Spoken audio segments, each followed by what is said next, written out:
These are the 20 most viral moments in NBA history. And first up, the entire world came together to watch LeBron make history. Has it 15 feet away from the goal. LeBron for the record.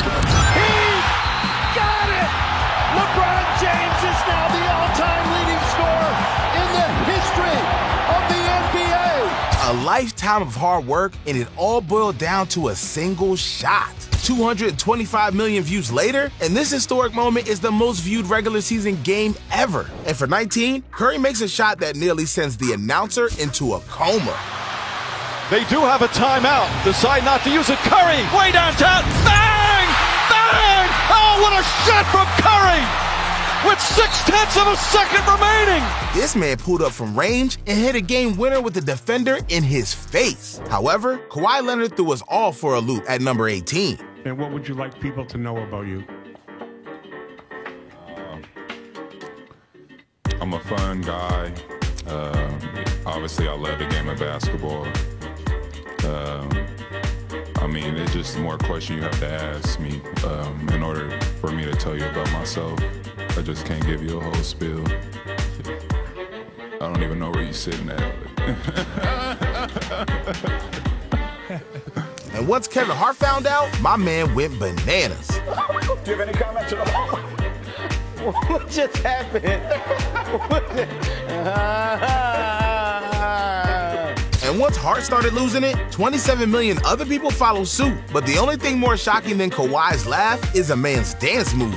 Because Shaq started a dance-off, and it ended with 39 million views.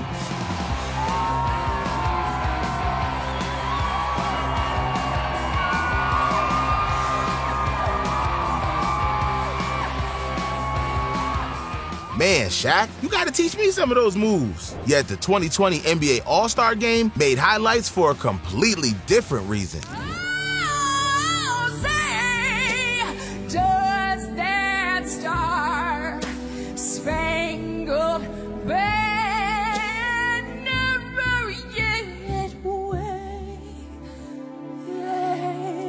And this performance was so ear-piercing that the Warriors decided to make it their own remix.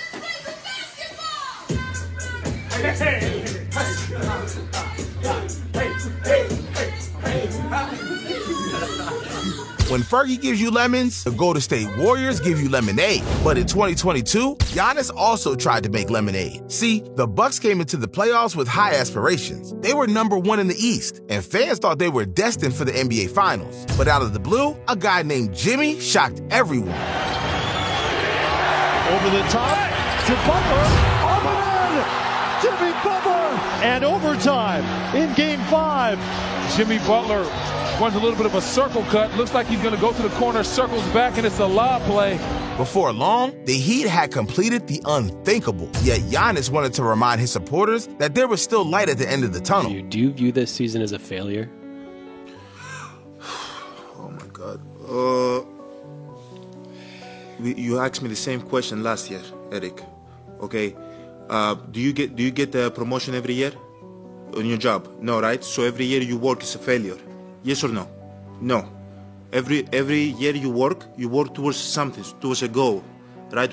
Which is to get a promotion, to be able to take care of your family, to be able, I don't know, provide the house for them or take care of your parents. You work towards a goal. It's not a failure. It's steps to success. But what Giannis didn't realize was that this press conference would blow up overnight. Soon, athletes from all sports caught wind. I've been in that position, and I could feel the frustration. I knew exactly how it is like that. Success is made up of a ton of failures. You know, you fail far more than you do succeed. Sometimes people are complacent when they're asking you questions. How does it feel to be failing? You know, there are no mistakes. There aren't any lessons. I keep saying, you can't always win. It's not how you fall. It's how you get back up. It's how you show up a day in, day out and train and continue to try to get to wherever it is you're trying to get to, which is obviously the top. Giannis spoke from the heart and taught us all a lesson. But not everyone falls short, because in 2013, one lucky fan had the chance of a lifetime. His name was Michael Dreich. All that stood between him and a life-changing amount of money was a single half-court shot. Then this happened. And in the yellow sweatshirt, he just won $75,000 with a half-court hooker. Oh my, he probably enjoyed the hug by LeBron more than the money. Wow, this fan walked away with a fortune and a bear hug. And when asked what was the best part of it, Michael didn't hesitate. What was better, the shout out from LeBron or the $75,000? James is a greeting. Yeah, I wanted to meet him. I look forward to at least doing that. And, probably not make the shot, but meeting King James is greatest. Does it get any better than getting tackled by your idol? Well, the 52 million viewers certainly don't think so. But Allen Iverson got a chance to take it a step further. He didn't just embrace his idol, he had the chance to go toe-to-toe with him. And AI was only a rookie when he found himself against Michael Jeffrey Jordan. But rather than backing down from the challenge, he did something even MJ couldn't do. Iverson has Jordan. The crowd is into it. Allen shakes free. Gets two! Well, the crowd loves that, but guess who's coming? Hold up. How's MJ gonna let a rook disrespect him like that? Yet MJ wasn't about to cry about it. The great ones always know when to respect game. I'm never the type of guy that says, I can't get choked up. I just try to limit those opportunities. We never know if we have to play a one-on-one game. I think he can beat me on the perimeter, but I can take him in the post. But he's a heck of a player. He's a young talent, and I think he's going to continue to get better once he learns how to play the game on a much higher scale. That's enough to make a grown man blush. But number 12 has me blushing. Because in 2014, I had the opportunity to watch young Steph Curry against an experienced Black Mamba. And you already know, Kobe wasn't going easy on the kid. He was about to show him what real defense looked like. Only Steph was more than ready for the challenge. Price is 3 for 4, but I don't think anybody's at 50%. Whoa! Dang, bro. 20 million people just watched Kobe slap Steph in the ass. And Steph low-key enjoyed it, so he wanted to remember it forever. I went right back in at halftime. I was like, I need that clip. Like, bring me that back. I gotta save that on my phone. Although Patrick Ewing wishes he never sees moment 11 ever again, because he found himself tasked against MJ's right-hand man. Myers for Pippen. Oh, a faithful Scottie Pippen in the face of Patrick Ewing, who did not appreciate it.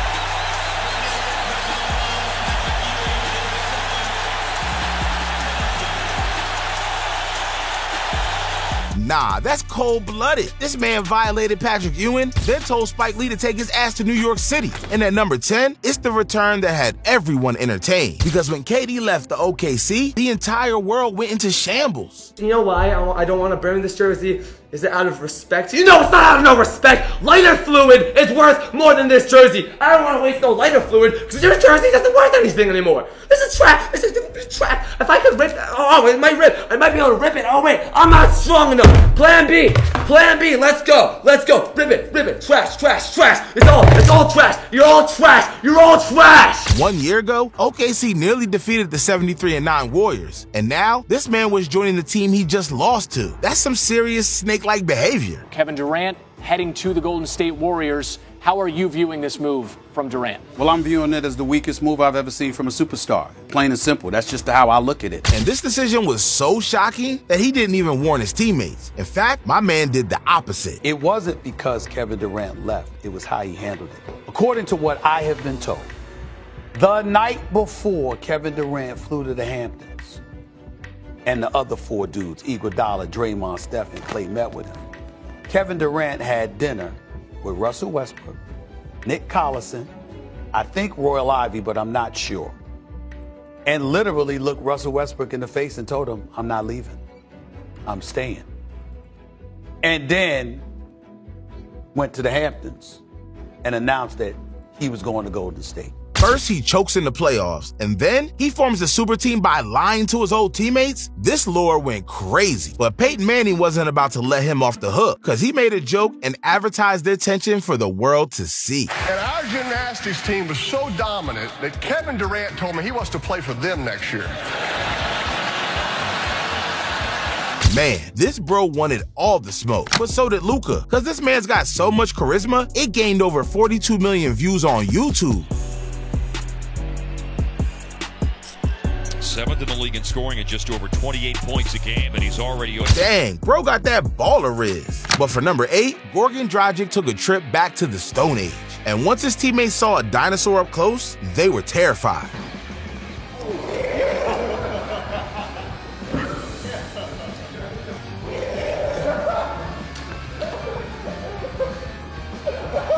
These NBA players act all tough, but deep down, they were literally shaky. But Kobe isn't the one to take anyone for granted, because in 2009, his team basically had the championship in the bag. They were the NBA's best team all season long, and the Orlando Magic came into the finals as massive underdogs. But Kobe didn't see it that way. His team won by 25 in Game 1, only to run it back in Game 2. Yet this man hadn't even cracked a smile, and low-key, fans were getting concerned. Are you not happy, or you're only half happy, or? Still to be happy about. You're up 2-0. Job's not finished. Job finished? I don't think so. It was at that moment that the world witnessed what Mamba mentality is all about. This man wasn't about to celebrate until the job was finished, and with a chance to close out the series, that became painfully obvious. Ready to celebrate a championship. There's the final seconds. As the buzzer sounds, it's official. The Lakers are NBA champions once again. LA wins the 2009 NBA title. Kobe Bryant, his first finals MVP, really the only thing on his resume that was not present. Chills, bro. This dude won and did it the right way. Little did Kobe know, his speech inspired generations to come. The job is not finished. Mom, the job is not finished. We obviously know the job's not done. I always go back to, the famous quote of Kobe Bryant, the job's not finished. We understand what's at stake. The job is not done. It's simple. The job is not finished. Seriously, bro, how can you not be inspired? However, will we ever witness something as inspirational as the 2016 NBA Finals? See, most of us know the story. The game's two biggest stars, LeBron versus Curry, Cavs versus Warriors. And headed into Game 7, the fate of the world rested on 48 minutes. 48 minutes to either cement the Warriors' status as the greatest team ever, or 48 minutes to win the Cavs their first ever championship. And with only 2 minutes remaining, neither team had separated itself. This was until Andre Iguodala went on a fast break, and one player's heart allowed him to make the biggest play of his career. Iguodala to Curry, back to Iguodala, up for the layup. Oh, blocked by James. LeBron James with the rejection. No one wanted to win more than LeBron, but the Warriors weren't going anywhere, and if the Cavs wanted to win, it was up to their offense. That's when Kyrie took the ball and never looked back. One-on-one, Irving puts it up. It's good. Kyrie Irving from downtown. Gets him one-on-one, lulls him to sleep, forces a late contest. That's a big-time offensive play by Kyrie. One single flick of the wrist, and Kyrie cemented himself in NBA history. His shot didn't just win a championship, but 31 million people got to watch Kyrie's clutch gene in full effect. However, that's still only the second most watched NBA game of all time. But before we reveal the most watched game in NBA history, it's time for the commercial that put all of the commercials to bed.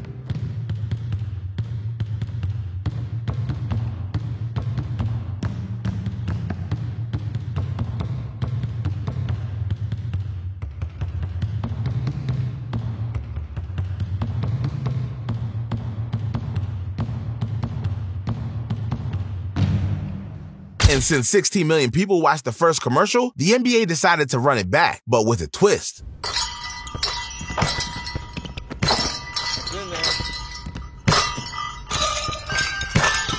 go.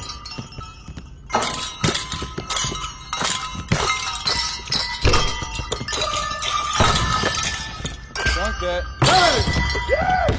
But that's still not enough to overtake our fourth moment, because when Kobe went out in 2016, fans knew they were losing an all-time great. Only Kobe didn't want to steal the spotlight, so Shaq forced it down his throat. Kobe, they're doing a big celebration for you the last game. A lot of us are going to be there. Can you promise me one thing? What's up? I need 50 that night. Can you do it? The last home game at the Staples. Can you give us 50? More than 2. No.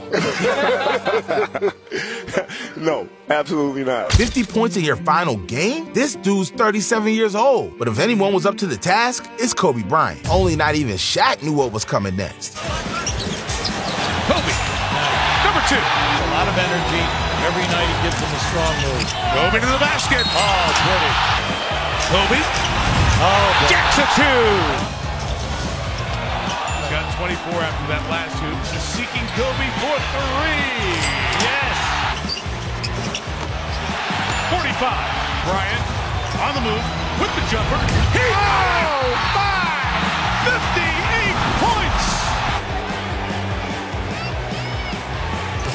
60. First 20, then 30, then 45, and before long, my man was at 60. Only Kobe didn't realize at the time, but he had just one-upped his idol. Compared to MJ, Kobe's farewell performance had 75% higher ratings, and his viewership was 130% higher. This dude came into the league hoping to be a fraction of the player MJ was, and he finished a lot closer to Jordan than anyone would have anticipated. Today, clips of Kobe Bryant's final game have surpassed 45 million views, but with only 3 moments remaining, it's the video that crossed over 85 million views on YouTube. And Smuts. See, I mean, why are they running into each other? Why is Matt Barnes doing that? It doesn't make any sense to me. Unless he thinks he can entice Kobe Bryant to get thrown out.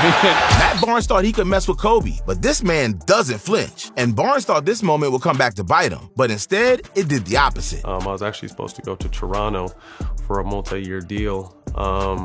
But then Kobe hit me up one day on the phone. I've been a Laker fan my whole life, you know, and the fact that Kobe called me up like, anyone crazy enough to fuck with me is crazy enough to play with me. I'm just like, shit, I gotta go back to Cali and play with Kobe, so that's what I did. Can you imagine getting a call from Kobe personally asking you to join his team? I don't think it's humanly possible to say no. So he teamed up with the man who couldn't be pranked. But it's even harder to throw Michael Jordan off his game, especially in the NBA Finals. See, the 1998 Finals were different. MJ had won before, but never like this. That's because this was Jordan's final season on the Bulls, and the whole world knew it, meaning the Utah Jazz wanted nothing more than to send MJ home with the biggest L of his career. But to do that, the Jazz had their work cut out. They had to win Game 6 and 7. And in the final moments of Game 6, the Jazz were minutes away from setting the series to an all-or-nothing Game 7. But they made one crucial mistake. They gave MJ too much time.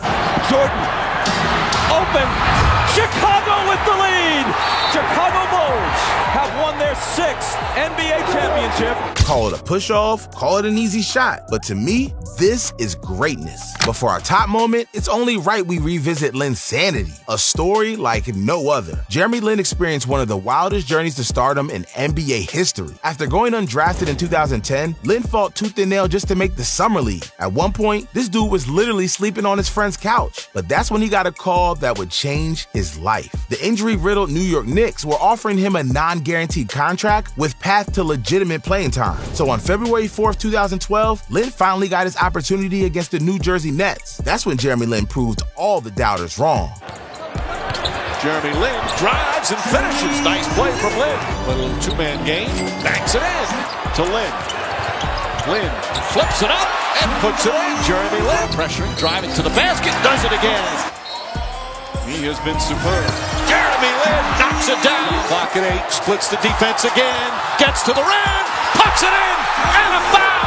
Wow! 25 points, 7 assists, and 1 massive W. However, the Knicks were going to need a lot more firepower if they wanted to turn their season around. New York had lost 11 of its last 14, and that's when Lin struck again. Lin gets around Jefferson, looking, and backs it in. Fields. Fields to Lin. Lin reverse, backs it in. Jeremy Lin on the drive, right to the basket. So the move, back to Jeffries. Lin with a jump shot, knocks it down. Lin splits the defenders, gets inside, lefty layup, puts it in. Or keeps it alive. Lin has to put it up. Bang! A three-pointer as the shot clock expired. 28 points? This man is a machine. Yet his biggest test came just a few days later. It was February 10th, and Lin's Knicks were facing Kobe's Lakers. An average Joe against an NBA icon. That's when the legend of Linsanity was officially born. Front line when he penetrates. Lin shot, knocks it down, a three-pointer. Lin will shoot again, knocks it down. Development, he'll get there quicker. Knocks it down. Tough turnaround shot, gets to the goal. 16 points for Lin. And likes the open floor, spinning, puts it up and banks it in. To Lin. Lin fakes, pull-up jump shot, knocks it down. Crowd wants him, puts up the two-pointer, puts it in with 31. Lin for 3. Bang! 38 points against your idol? Safe to say, bro's not sleeping on his friend's couch anymore. But just when fans thought Linsanity couldn't get any crazier, it did. Fans on their feet. 5, 4, Lin for the win! Got it!